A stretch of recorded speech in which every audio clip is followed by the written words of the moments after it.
As I make my exit out of the warehouse into a new world I have never seen before, I am shocked. The trees are massive. I look up from the bottom of a trunk and I can't see the top. Clouds like an ocean over them. Vines and brush so vibrant, like everything else is living in happiness. Then I remember, I'm here to kill.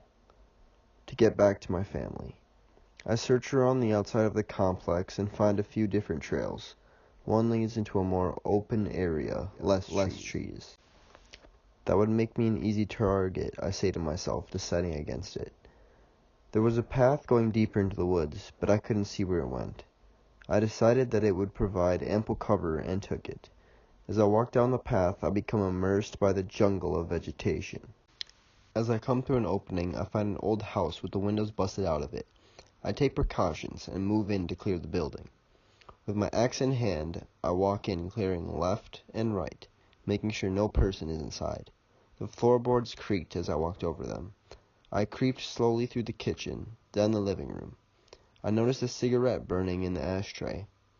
Didn't know they had those on this island, I thought to myself, as I heard the sound of a rusty bed frame rustle above.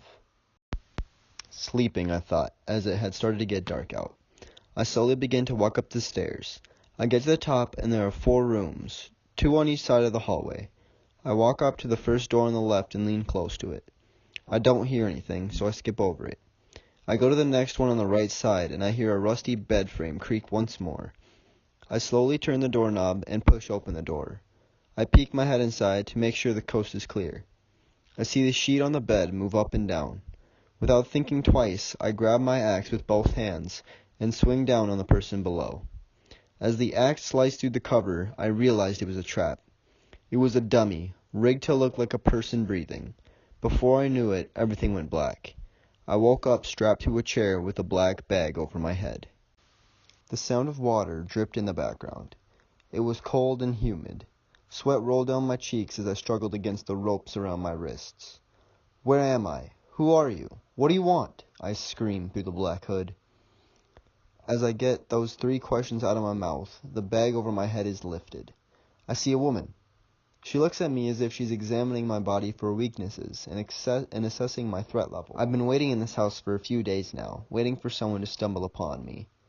I set that trap to catch people like you, ignorant and filthy creatures, who don't use their brain when it comes to killing.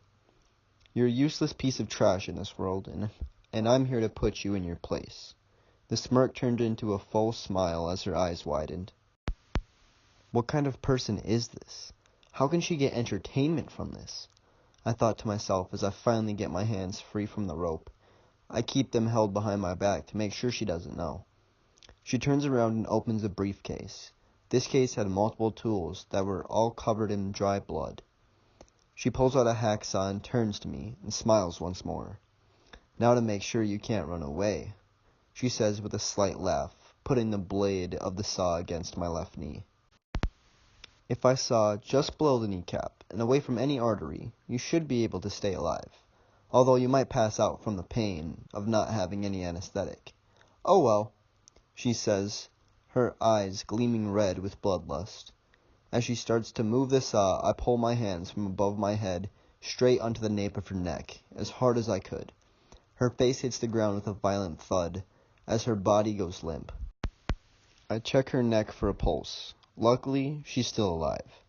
I put her onto the chair and tie her up, this time with enough knots to hold an elephant. When she wakes up, I'll get my answers, with or without force, I thought to myself as I looked at the briefcase she had left. A smile started to creep across my face just as it had done hers. My hand quickly reached up to cover it and calm myself.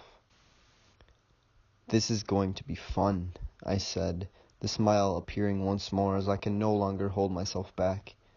I grabbed the saw that she had and began drawing it across the flesh on her thigh. She squeals in pain. Tell me everything you know, I say in a calm voice with my eyes lifeless without empathy for her suffering. I'll tell you, she screams. Just leave me alone. My eyes lose sight as my sanity fades, and I fall unconscious.